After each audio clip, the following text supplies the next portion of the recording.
오밤중 뉴스 함께하고 계십니다. 세 번째 주제 시작하겠습니다. 자, 요즘 특검이 세 개가 지금 돌아가고 있죠. 내란 특검, 김건희 특검, 조금 전에 주제가 됐던 이 최상병 특검입니다. 이 세 가지 특검이 지금 열심히 돌아가고 있는데요. 이 특검의 활약상을 보면은 우리가 그동안 앓던 이가 빠지는 느낌도 들어요. 이 검찰이 너무 수사를 개판으로 했잖아요. 수사를 안 했지 않습니까? 뭐 개판으로 한 것도 아니고 아예 안 했잖아요. 수사를 해야 되는 곳에는 손을 안 댔습니다. 지금 검사들이 계속해서 수사권 어쩌고 저쩌고 하고 있는데 검사들이 수사권에 대해서 말할 자격이 없죠. 왜? 수사를 안 했으니까. 수사를 하고 난 다음에 수사권 타령을 해야지. 안 했잖아요. 지금 진행되고 있는 여러 수사들 보면서 우리가 속 시원하다는 걸 왜 느낍니까? 검사들이 그동안 노르고 처먹었다는 거 아니겠습니까? 아니면 윤석열 무서워가지고 해야 될 일도 안 했다는 거 아니겠어요? 자, 그런데 이 세 가지 특검 중에서 가장 우리 시민들의 마음을 시원하게 해주는 게 있습니다. 바로 내란 특검, 조은석 특검입니다. 조은석 특검 출발할 때는 많은 의구심이 있었고 반대도 심했습니다만 일단 지금 현재는 그 어떤 특검보다 그리고 그 어떤 검사보다 일처리가 빠르게 그리고 신속하게 그리고 정확하게 집행되고 있는 것 같습니다. 다행스럽죠. 정치 검사라고 해서 제가 상당히 우려를 많이 했는데 이 정치 검사가 쓰던 이 트릭들, 정치 검사의 흔한 이런 행보들, 특히 이 언론 플레이 같은 거 보면 야, 역시 똑같이 물을 마셔도 소가 마시면 우유가 되고 뱀이 마시면 독이 되는구나 라는 점 제가 절감을 하게 됩니다. 똑같은 정치 검사인데 시민들을 염두에 두고 우리 시민들과 국민들의 뜻에 따라 움직이는 정치 검사는 이렇게 우리 국민들을 시원하게 해줄 수도 있구나라는 생각이 들어요. 한편 참 정치 검사 이런 거 있으면 안 되겠다는 생각도 많이 들죠. 자, 그래서 제가 준비한 주제는 이겁니다. 내란 특검 앞으로 외환죄 수사의 승부 건다입니다. 아시다시피 오늘 윤석열에 대해서 조은석 내란 특검이 구속 기소 공소장을 하나 냈습니다. 오늘 윤석열에 대한 구속 기소는요, 직권 남용 등에 관한 것입니다. 내란에 대해서는 이미 기소가 되어 있죠. 근데 오늘 기소가 된 것은 내란의 부차가 되는, 어떻게 보면 내란의 시발점이 되는 걸 수도 있고요. 또는 내란을 덮기 위한 이런 것들입니다. 즉 내란과 연결되는 직권 남용 등에 대한 구속 기소가 오늘 이루어집니다. 대표적인 것이 국무회의를 제대로 열지 않아서 국무위원들이 계엄심의에 제대로 참여할 수 없었다라는 것이 직권남용의 한 가지입니다. 자, 윤석열은요, 계엄령을 통과시키기 위해서 국무회의를 안 열려도 하다가 열었어요. 근데 그 과정에서 어떤 국무위원한테는 연락을 하고 어떤 사람한테는 연락 안 한 겁니다. 이게 뭐였겠습니까? 반대하는 사람이 나와가지고 계엄을 선포하기 어렵게 될까봐 그래서 반대하는 사람이 안 나오게 하려고 국무위원 중에 절반 정도는 연락 자체를 안 해버렸습니다. 국무위원들 절반한테 연락조차 안 한 거, 이것이 바로 직권 남용에 해당된다. 헌법상 계엄 심의권을 침해한 것이다 라는 결론에 지금 도달해 있죠. 그 다음에 계엄 선포문, 이걸 나중에 원래는 미리 만들어서 부서까지 받고 도장을 다 받아야 되는데 나중에 심지어 계엄이 해제되고 난 다음에 만들었다. 사후 선포문, 이것까지도 현재 문제가 되고 있습니다. 뿐만 아니라 윤석열 지가 그 감옥에 안 가려고 경호원들 막 동원하죠. 예, 이 부분도 이번에 기소 대상에 포함이 됩니다. 기사는 이렇게 났습니다. 직권남용 권리행사 방해, 허위공문서 작성 및 동행사, 대통령 기록물법 위반, 공용서류 선상, 대통령 경호법 위반, 특수공무집행 방해, 범인 도피 교사 등등의 혐의로 구속했다. 근데 오늘 윤석열에 대한 구속 기소에서는 외환 혐의는 빠졌습니다. 그러니까 내란과 관련되어 있는 직권 남용 이런 것들은 다 기소를 하면서도 외환 혐의, 그러니까 북한에 무인기 보내가지고 북한의 침략을 유도한 이 무인기 사건이라든지 또는 정치인들 체포해가지고 NLL을 따라서 백령도 가면서 북한의 공격을 유도하는, 안 되면 북한한테 일정한 대가를 주고 공격하게 만드는 이런 짓을 하려고 하죠. 이런 것들이 다 외환 혐의에 해당되는데 외환 혐의는 이번에 빠집니다. 어떻게 보자면은 앞으로 내란 특검이 해야 될 중요한 수사가 바로 외환 혐의인데 일단 이번에는 다음으로 미뤄집니다. 윤석열에 대한 구속 기소 사실 아직 구속 기간을 연장해도 되고요. 지금까지 윤석열이 이 내란 특검의 수사에 협조하지 않았기 때문에 좀 수사를 더 할 필요도 있었습니다. 하지만 내란 특검은 시간 끌어봤자 소용없다. 윤석열 수사 협조 안 할 거다. 그러니 구속기간 연장할 거 없이 그냥 바로 기소 들어간다 라고 합니다. 그래서 윤석열이 구속된 지 9일 만에, 그리고 내란 특검이 활동을 시작한 지 20여일 만에 윤석열은 구속 기소가 됩니다. 동시에 지금까지 이 수사에 비협조적으로 나오고 있는 윤석열에 대해서 향후 체포영장을 발부받아서 강제 수사를 할 수 있다라는 점을 분명히 합니다. 지금도 서울구치소가 윤석열을 계속 보호하고 있죠. 특검 측에서 계속해서 윤석열을 데리고 나오라고 요구를 하고 있지만 서울구치소가 이런저런 핑계대를 대면서 윤석열을 끌고 나오지 않으려 하고 있습니다. 잘 알려진 것과 같이 서울구치소 소장은 윤석열이 막판에 알받게 해놓은 인물이라고 하죠. 곳곳에서 지금 내란 세력들이 발호하기 시작했습니다. 내란 세력은 정말 멀리 있는 게 아니라 내 주변에 있는 것 같다라는 생각마저 들어요. 솔직히 말해서 저 얼마 전에 가평경찰서에서 조사받았다고 그러지 않습니까? 근데 그때 가평경찰서 경찰관이 저한테 뭐라고 부르는지 아세요? 제가 말씀을 드린 바도 있는데 내란이라는 증거가 있느냐는 거 아닙니까? 제가 윤석열, 그리고 윤석열을 옹호하고 있는 기자들, 검사들에 대해서 제가 비판하는 글을 올렸더니 그걸 가지고 누가 저를 명예훼손으로 고소를 했더라고. 그래서 그와 관련해서 제가 조사를 받는데 경찰관이 저한테 묻더라고요. 윤석열의 그 행위, 그게 어떻게 내란이냐? 내란이란 증거가 있느냐? 아 씨발, 눈으로 봤잖아요. 국회로 군대가 쳐들어가는데 이게 어떻게 내란이 아니냐고. 아직 확정 판결이 안 났다고? 아이 씨발, 확 그냥 아우 씨. 자 보세요. 내란 세력은 이렇게 곳곳에 숨어 있습니다. 고위층만 내란 세력이 있는 거 아니고요. 하위직까지 내란 세력은 광범위하게 퍼져 있습니다.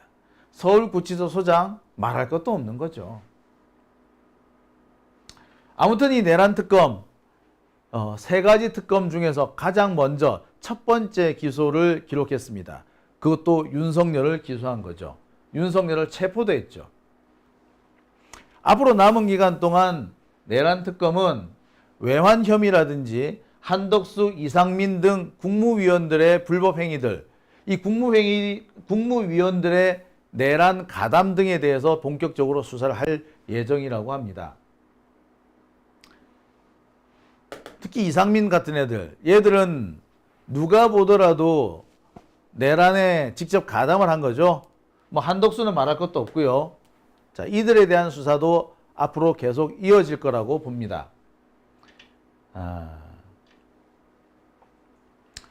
오늘 윤석열이를 기소한 것에 대해서 이 내란 특검, 조은석 특검 측에서는 더 시간을 끌어봤자 조사를 할 수 있는 상황이 아니다.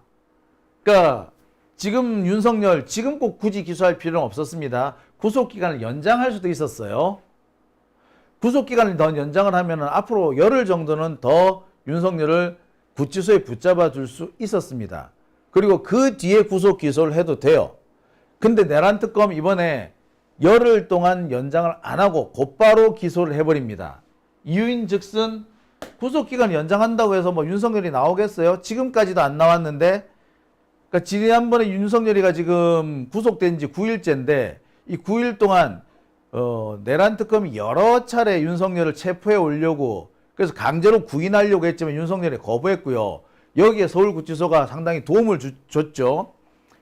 그런 상황인데 지금까지도 그랬는데 구속기간 연장해봤자 뭔 소용이 있겠냐. 그러니까 그냥 바로 기소를 했습니다 라는 게 이 내란 특검 측의 공식 입장입니다. 그런데 제가 알기로는요, 이건 그냥 공식적인 입장이고 진짜 이유는 구속기간 때문이라는 거예요. 구속기간. 이 무슨 소리냐고요? 자, 여러분, 윤석열이가 지금 체포된 게 이번이 처음은 아니죠. 지난 1월 달에 한번 구속이 됩니다. 그런데 이때 구속기간을 어떻게 계산하느냐, 날짜로 계산하느냐, 시간으로 계산에 따라 가지고, 윤석열에 대한 구속기간이 달라진다. 뭐 이런 주장이 있었습니다. 이런 주장에 바탕을 해가지고 지기현 판사는 윤석열을 석방시켜버리죠. 이때 이 지기현이가 어떻게 계산을 하느냐. 윤석열이가 구속될 때 체포영장으로 구속이 된 다음에 구속영장으로 바뀌고 그 다음에 구속 기소가 되는 이런 단계를 거칩니다. 체포영장, 구속영장, 그 다음에 구속 기소 요 3단계를 거치게 되는데 이때 체포영장 48시간, 구속영장 열흘, 그리고 뭐 구속 기소 요 단계로 오게 되는데, 자, 이때 윤석열이가 여러 차례 꼼수를 쓰죠. 소위 말하는 적부심을 신청합니다. 적부심을 신청하는 바람에 계산이 좀 꼬이게 됐다고. 그리고 이 계산이 꼬인 거를 악용해 가지고 지기현하고 심우정이가 장난질을 친 겁니다. 뭐 날짜로 계산하니 시간으로 계산하니 그렇게 얘기가 나온 것도 여러 가지 영장실질심사 방해하고 또 적부심 신청하고 이러면서 계산을 번거롭고 복잡하게 만드는 것도 그 이유 중 하나죠. 그걸 핑계 삼아서 절차상 하자겠다라고 억지 쓰려고 했던 거예요. 처음부터. 그런데 지금도 뭐예요? 딱 그런 방식으로 진행되고 있습니다. 자, 윤석열 체포영장이 처음에 청구가 됐는데 기각되죠. 두 번째는 구속영장 발부돼서 잡아가두죠. 그런데 윤석열이가 적부심을 신청합니다. 이 적부심 48시간 안에 정해져야 되는데, 자, 이걸 몇 시간으로 할 것이냐? 조금 곤란해집니다. 자, 이렇게 되면 자칫 지난번과 똑같이 구속기간 계산이 잘못돼서 윤석열 풀어줘야 된다 이런 얘기가 나올 수도 있겠죠. 지기현과 같은 놈이 한 명뿐이라는 보장 못하잖아. 그리고 이 사건 지기현한테 배당받을 될 수도 있는 거 아니야. 그럼 지기현이 또 이러지 다겠죠. 그러니까 어떻게 한다? 애시당초에 그런 일 안 생기게 하려고 막 일찌감치 구속해보자 이랬던 겁니다.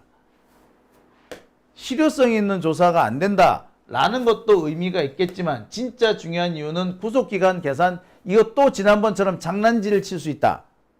그래서 장난질 못 치게 아예 일찌감치 해버리자 라고 한 겁니다. 참 이런 거 보면은 특검도 참 하기 쉽지 않습니다. 그죠? 특검도 참 극한 직업이에요. 다른 사건이라면은 고민할 필요도 없는 이런 것까지 다 고민해야 되니까, 아니 다른 사건이라면은 피고인 혹은 피의자가 검사의 소환에 응하지 않고 구치소에 계속 짱 박혀 있겠다 이렇게 하는 게 사실 가당키는 합니까? 근데 이 희한한 일들이 지금 대한민국에서 벌어지고 있어요. 그리고 그 희한한 일을 막기 위해서 또 다른 수를 통해서 대응을 하고 있는 겁니다. 참 그래요. 자,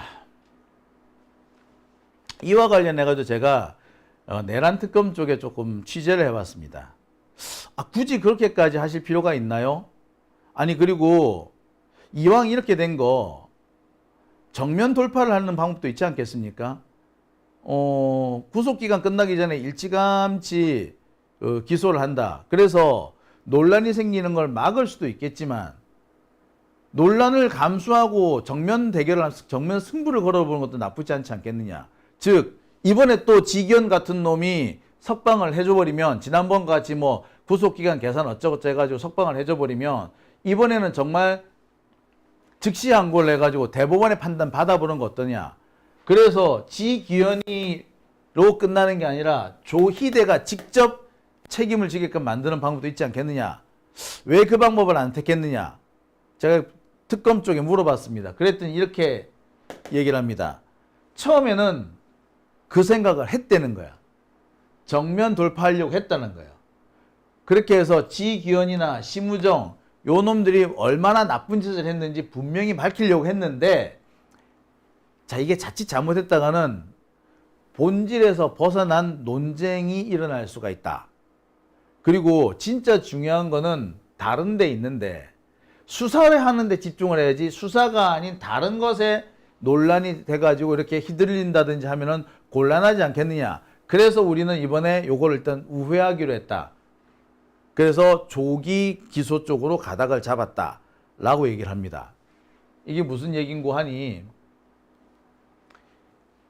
내란 특검이, 조은석 특검이 이런 문제에 구속기간 맞느냐 틀리냐 이런 문제에 집중하기보다 외환죄, 지금 새롭게 대두되고 있으며 아직 수사가 거의 되지 않은 외환죄의 승부수를 두겠다는 것이 특검의 현재 의지자 의도라는 겁니다. 외환죄에 집중적으로 수사를 하려고 보면은 엉뚱한데 구속기간 이런 거 여기에 자꾸 발목이 잡히면 안 되겠죠. 즉 특검의 승부처는 외환죄 수사다라고 얘기를 한 겁니다. 그리고 향후에 경우에 따라서는 조희대를 소환해가지고 조사할 그럴 필요도 있을 건데 같은데, 경우에 따라서는 지기현이를 불러서 조사할 필요도 있을 것 같은데, 미리 이들과 갈등 구조를 만들어 둘 필요도 없다. 뭐 이런 생각도 했다고 합니다. 아무튼 핵심은 외환죄 수사를 하기 위해서, 여기에 집중하기 위해서 조금 부차적인 거는 털고 넘어간다. 요렇게 했다는 겁니다. 이게 지금 조은석 특검의 현재 생각입니다. 그래서 실제로 오늘 이런 기사들이 뜨죠. 외환죄 추가 수사. 윤석열 구속 기소 어쩌고저쩌고가 중요한 게 아니라 외환죄가 추가로 수사될 것이다 라는 게 오늘 기사의 가장 핵심입니다. 실제로 기사 보면은 자, 외환죄 잘 알다시피 북한에 무인기를 투입을 해가지고 북한이 공격하게 만드는, 북한의 도발을 유도하는 거, 그리고 이 과정에서 북한과 일정한 교감하에 소위 말하는 정치인 체포 및 사살을 북한 쪽에 다 뒤집어 씌울 수 있는 뭔가를 만든다. 그리고 그 과정에서 북한이 대가를 요구하면 대가까지 준다. 뭐 이런 얘기, 이런 얘기들 지금 현재 수사를 하겠다는 겁니다. 이게 소위 말하는 노상원 수첩에 나오는 얘기죠. 이 외환죄 수사에서 가장 핵심적인 게 뭐냐면은 적국과 내통을 해야 돼요. 통모를 해야 되는 거야. 따라서 적국하고 외환죄를 저지르는 이 범인하고는 적국하고 일정한 어떤 이렇게 커뮤니케이션이라고 해야 되나요? 의사소통이 이루어져야 돼요. 이 의사소통은 반드시 명시적일 필요는 없지만, 묵시적으로도 상관없지만 명백하게 의사소통이 있었던 걸로 이렇게 보여주는 근거는 있어야 돼. 근데 문제는 지금 그게 안 나오는 거 아니야. 또는 그렇게 하려고 했던 의도가 나와야 되거든요. 그게 없는 거죠. 만약에 이게 이 부분 북한과의 통모가 연결이 안 되면은 사실 좀 처벌이 좀 약해질 수가 있습니다. 외환 유치죄가 아니라 일반 이적죄로 처벌하게 되게 돼 있어요. 자, 아무튼 수사가 진전이 되면 분명히 윤석열은 감옥에서 나오지 못할 겁니다. 영원히 감옥에 있어야 될 거예요. 일반 이적죄 경우 외환 유치죄보다는 처벌이 약하지만 그래도 윤석열 감옥에서 못 나오게 만드는, 혹은 사형에 처해질 수 있는 하나의 근거가 되기도 할 겁니다. 자, 아무튼 지금 언론들에서도 이 내란 특검의 이 외환죄 수사에 상당히 많은 시선을 집중시키고 있습니다. 제가 알기로도 외신들도 앞으로 외환죄 수사에 더 관심을 쓰고 있다고 해요. 실제로 외신들 보도를 보면은 윤석열이가 이미 저질렀던 계엄과 관련되는 내란죄뿐만 아니라 그 전후에 북한을 도발하려 해가지고 북한의 침략을 유도했다라는 이 외환죄 부분에 보다 많은 관심을 가지고 있는 것 같아요. 만약에 그게 사실로 드러나게 된다면 글쎄요, 윤석열은 세계 역사상 참 유례를 찾아보기 어려운 아주 잡놈이 되는 거죠. 역사상 보면은 그 독재자들이나 이 또라이들이 친위 쿠데타를 일으킨 적은 있지만 친위 쿠데타를 일으키기 위해서 일부러 외적을 불러들이는 사례는 없어요. 참 제가 또 이런 사례는 보기 드물었는데 윤석열이가 바로 그 보기 드문 사례를 새롭게 하나 만든 겁니다. 정말 대단한 놈이에요. 참 미친 놈인 거죠.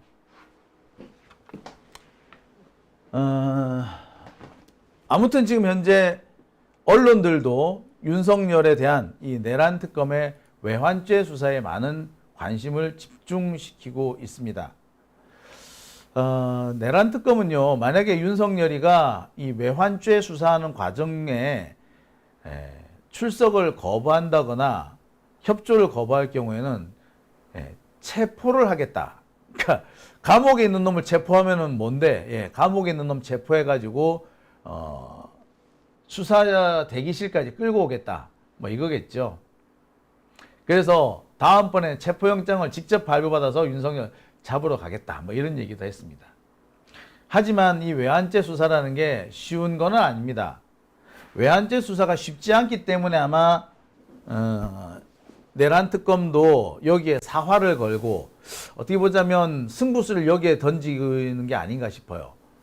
이 외환죄 수사라는 게 쉽지가 않은 이유가 있습니다. 외환죄 중에서 제일 처벌이 강한 것은 외환유치죄입니다. 적국과 통모를 해서 대한민국을 향해서 전쟁을 벌이도록 유도하는 거. 적국이 대한민국을 향해서 전쟁을 하도록 유도하는 거. 이거를 외환유치죄라고 합니다. 이쯤 돼야지 사형이 나와요. 근데 지금 분위기로는 외환유치죄는 좀 어려워 보이고 일반 이적죄 정도가 가능합니다. 일반 이적죄도 좀 처벌은 셉니다. 3년 이상의 징역이니까 세기는 세요. 여기도 무기징역까지 나올 수 있습니다.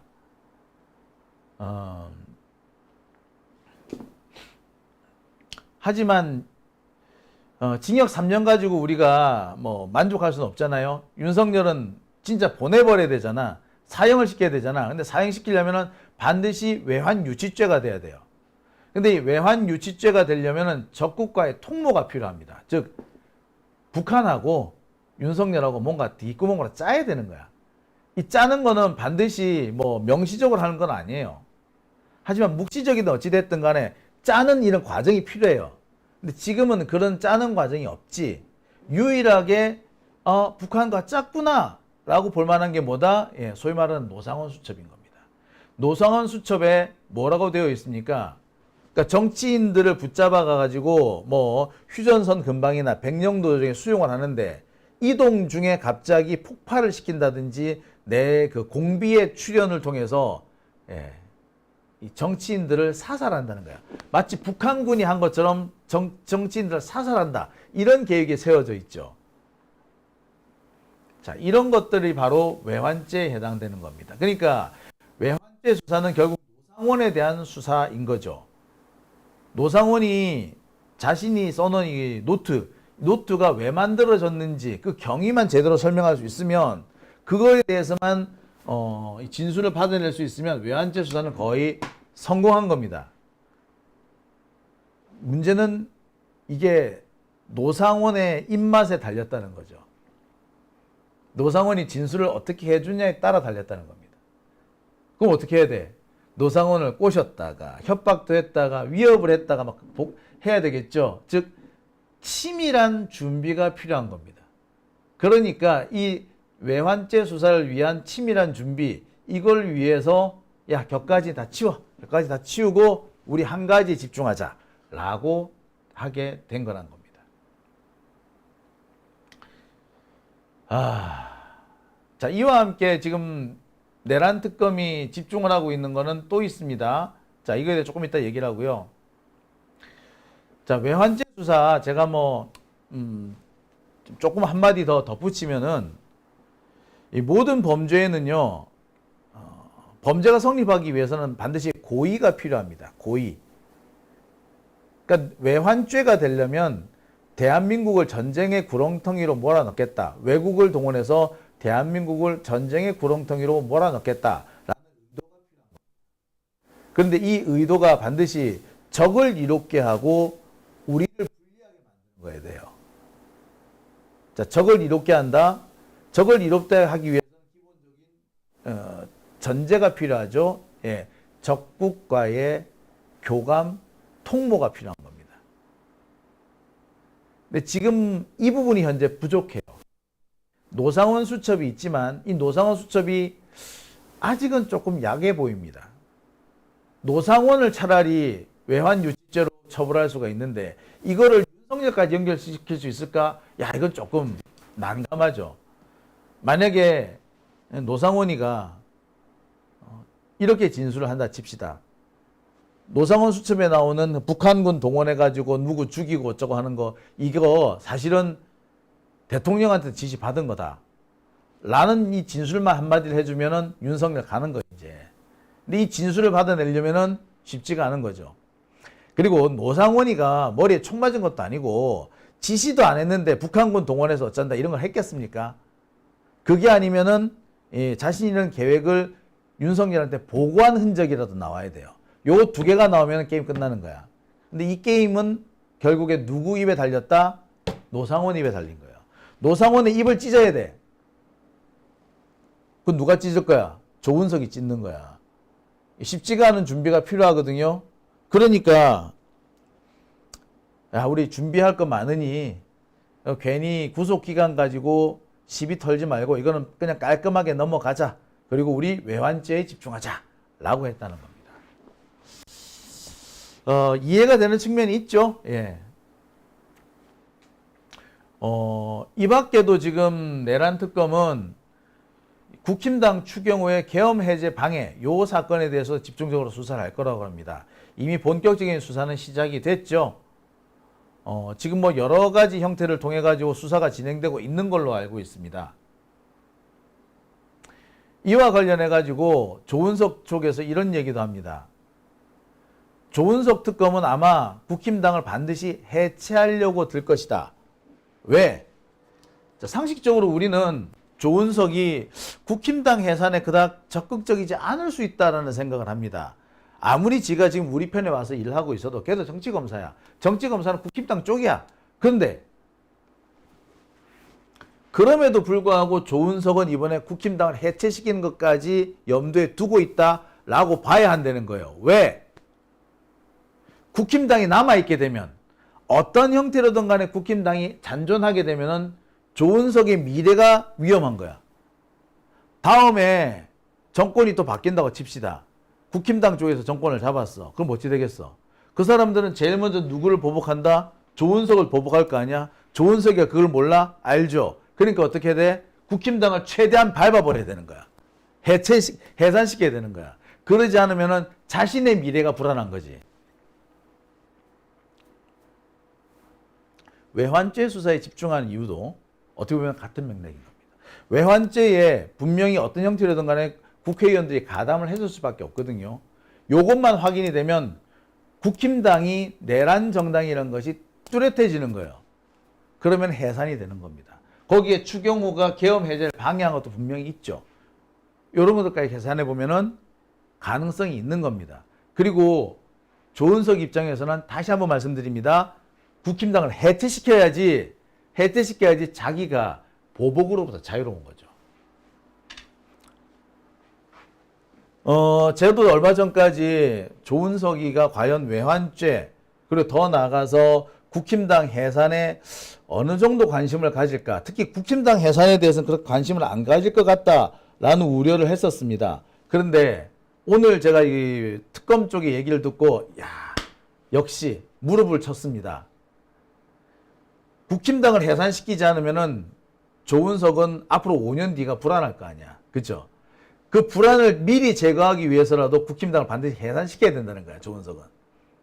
그러니까 지금 현재 국힘당과 관련해가지고, 계엄 해제 방해, 요쪽에 대한 논의가 진행되고 있는 거는 우리로서는 환영할 만한 일이고, 단순히 그냥 논의가 진행되고 있다가 아니라 진짜 하겠다는 의지가 있다라고 봐야 되는 겁니다.